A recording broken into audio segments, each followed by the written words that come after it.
Hey there, Jade Seah here, and welcome to part 2 of how I stay happy and the things that help me be a generally positive and upbeat person.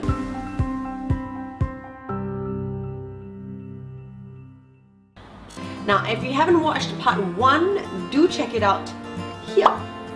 So in that video, I shared my top 3 tips on how to be happy, and all these tips are steeped in scientific research and tried and tested by yours truly. So hopefully those tips will work for you as well. Okay, today on to 3 more ways in which I stay happy. Let's go. Number 1 tip is exercise. My first tip in this video is that exercise is so important to happiness. It's not just for sports-loving people like me, and this is backed up with scientific research, okay, so don't play. It's done in a study by the University of Bristol, and if you want the science of it, it's the endorphins released after exertion that makes a person feel lighter in spirit and hence happier.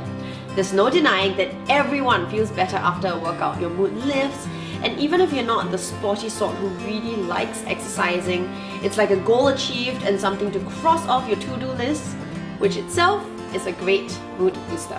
So to combine this pleasure with meaning, which is long-term, what I was talking about earlier, you could try training for something specific so that each workout is part of a bigger picture and part of a bigger goal. It could be that you might want to shave inches off your belly, or you might want to complete a long run. For me, I signed up for my first full marathon in, I think it was 2008, and every run that I did up to that was meaningful and a new goal to reach, as I had to slowly increase my distance each week. So imagine this, to start out doing like 5-kilometer runs and to move up to running over 30 kilometers a time without stopping was a pretty amazing feeling, and to finally cross that 42.1 kilometer finish line was a feeling like no other. So here's a small side story for you.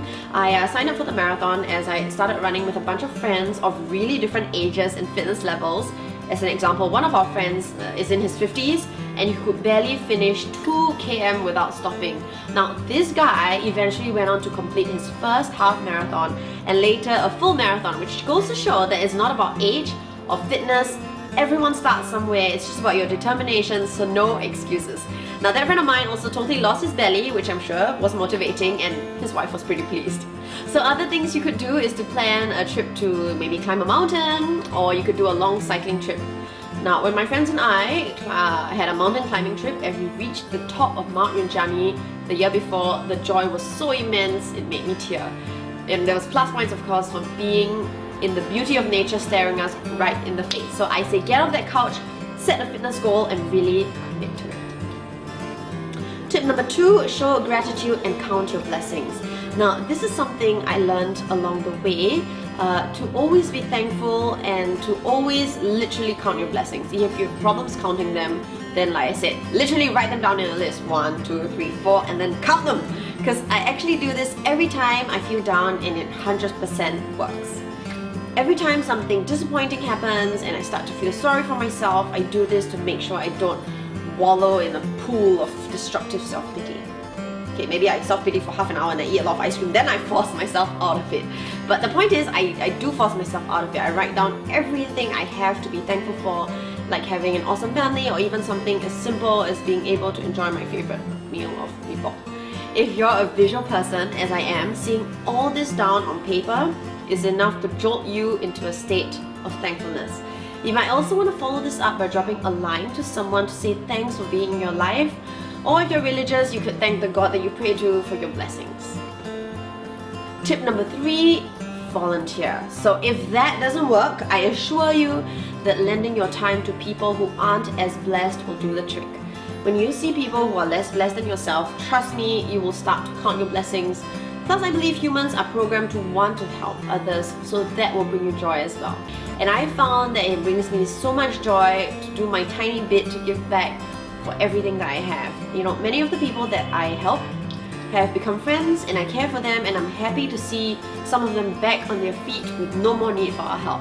So whether you're good with children, with animals, with older folks, or maybe you're better with behind the scenes stuff like cooking or cleaning, there are so many different ways you can help. So again, no excuses. I'll list down some charities below in the description box to get you started.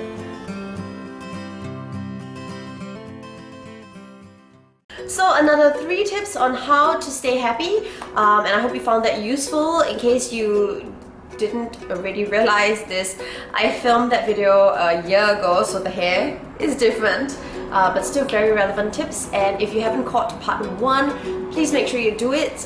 That's 3 different ways in which you can be happier. Drop me a line in the comment box below, give me a thumbs up if you found this video helpful, and also remember to hashtag me, Ask Jade. You can tweet me, Instagram, Facebook, or just down below and let me know if you want to ask me anything, any question, or if there's any issue you want me to cover, any topic you think we should discuss, let me know. Otherwise, I'll catch up with you on Facebook, on Instagram, and on Twitter. Bye! Oops, I forgot to switch off my phone.